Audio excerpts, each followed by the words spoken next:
யோஜிரோ, அம்மா சொல்லுங்க. நீ ஏன் அதிக பலசாலியா பிறந்தன்னு உனக்கு தெரியுமா? பலவீனமானவங்களை நீ காப்பாத்தணுன்றதுக்காக.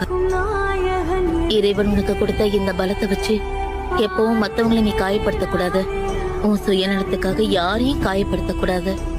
இந்த விஷயத்த என்னைக்கும் நீ மறக்கவே கூடாது. மாட்டேன்.